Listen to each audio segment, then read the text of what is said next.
Unfold your slipcover on the sofa. Find the tag on the inside of the cover. Find the right armrest. Match them together. The sticking out corners of the slipcover will guide you. Put the slipcover on the deck of the sofa. Make sure the stitching is placed on the top of the couch.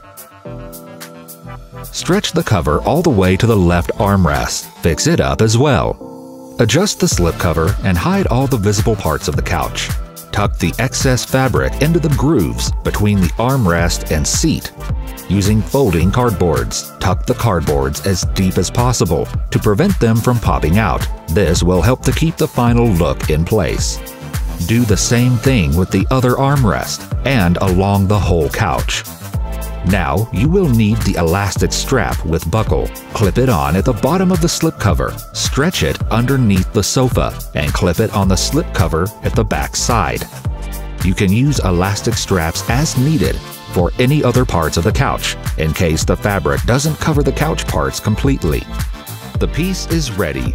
Enjoy your brand new looking corner sofa.